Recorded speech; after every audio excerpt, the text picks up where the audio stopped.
Il est bien plus sûr d'être craint que d'être aimé. Machiavel. Pourquoi certaines personnes dominent-elles sans scrupule pendant que d'autres passent leur vie à s'excuser, à pardonner, à reculer? Pourquoi les plus puissants semblent-ils tirer les ficelles pendant que les autres subissent, pardonnent et espèrent le meilleur? Aujourd'hui, nous allons décortiquer cette citation provocatrice « Les faibles pardonnent, les puissants planifient ». À travers le prisme de la pensée machiavélienne, nous allons explorer ce que cela signifie réellement. Et surtout, comment l'appliquer, intelligemment, dans un monde où la naïveté est punie et où le pouvoir ne se donne pas. Il se prend. Prépare-toi à reprogrammer ta manière de penser le pouvoir, la stratégie, les relations humaines, car ce que tu vas découvrir aujourd'hui pourrait bien changer à jamais ta vision du pardon, de la puissance et de ta propre vie. Le mythe du pardon noble. On t'a appris que pardonner c'était noble, que tendre l'autre joue c'était courageux, que se venger ou calculer c'était le signe d'un cœur amer. Mais demande-toi, à qui profite vraiment ton pardon? Le pardon comme arme de soumission. Dans les dynamiques de pouvoir, le pardon n'est pas toujours vertu. Il est souvent utilisé par les faibles, parce qu'ils n'ont pas d'autre choix. Quand tu n'as ni l'influence, ni les moyens, ni le courage de contre-attaquer, que te reste-t-il? Le pardon, c'est un drapeau blanc mental. Et bien souvent, ce pardon te rend prévisible, t'enferme dans une posture morale, t'expose aux manipulateurs. Pardon différent, oublie, pardonner, ce n'est pas oublier. Mais surtout, pardonner sans planifier, c'est se rendre vulnérable à répétition. Les faibles pardonnent en espérant un changement. Les puissants observent, attendent et planifient en silence. Machiavel est l'art du pouvoir froid. Pour comprendre la phrase « les puissants planifient », il faut se tourner vers un maître du réalisme politique, Nicolas Machiavel. Dans Le Prince, il développe une vision du pouvoir sans filtre, sans morale chrétienne, sans illusion. L'homme tel qu'il est, pas tel qu'il devrait être. Machiavel ne croit pas à la bonté naturelle de l'homme.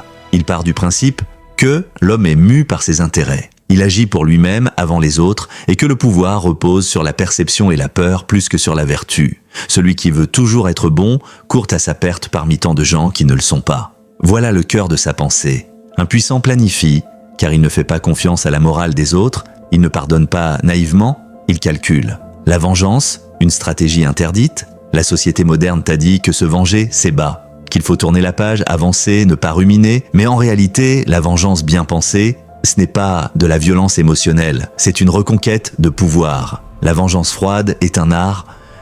Tu n'as pas besoin d'élever la voix, tu n'as pas besoin de riposter sur le champ. Tu planifies, tu observes, tu attends le moment où l'impact est maximal. Et parfois, ta vengeance, c'est ton succès, c'est ta puissance retrouvée. C'est le silence de celui qui s'est élevé pendant que l'autre t'avait sous-estimé. Machiavel dirait « l'arme du lion est la force, l'arme du renard est la ruse ».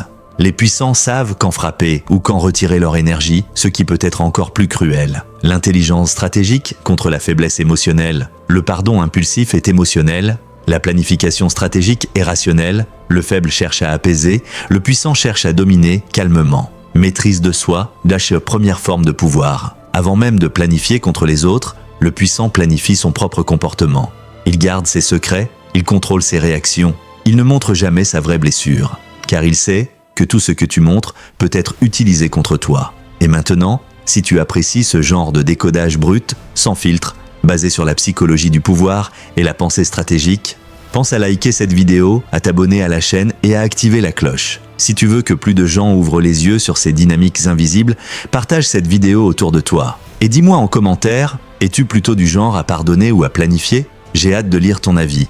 Quand le pardon devient une tactique, le puissant peut pardonner, mais jamais sans raison. Il pardonne pour garder l'avantage, pour calmer l'ennemi temporairement, pour masquer ses vraies intentions, le pardon stratégique. Dans les jeux de pouvoir, pardonner peut être une diversion.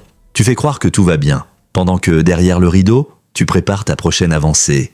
Il est souvent nécessaire de cacher sa véritable nature, Machiavel. Ce pardon-là est un masque, et c'est peut-être la forme la plus intelligente de domination. Les 5 règles d'or machiavéliennes pour ne plus être faible. Voici 5 règles directement inspirées de Machiavel et des stratégies de pouvoir. Premier, ne pardonne jamais sans y gagner quelque chose. Chaque pardon doit être une pièce sur l'échiquier, pas un réflexe moral.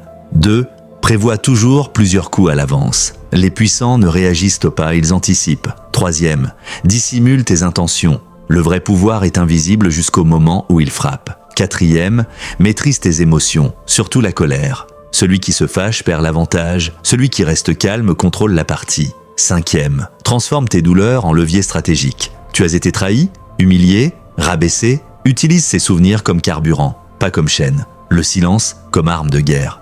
Tu crois que le silence est une faiblesse? Non, c'est une arme absolue. Le silence rend les autres nerveux, oblige l'autre à se dévoiler, te garde dans l'ombre. C'est dans le silence que les plus grandes stratégies sont tissées. Pendant que les faibles parlent, s'expliquent, s'excusent, les puissants écoutent et notent. Le pardon n'est pas toujours un acte de grandeur. Parfois, c'est une capitulation, et parfois, c'est une illusion dangereuse. Les puissants ne vivent pas dans la moralité idéalisée. Ils vivent dans la réalité stratégique. Retiens cette phrase, les faibles pardonnent, les puissants planifient.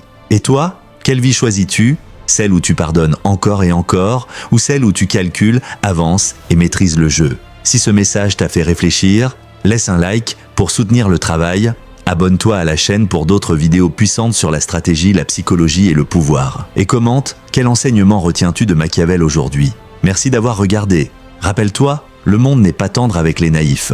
À toi de choisir ton rôle, la victime ou le stratège.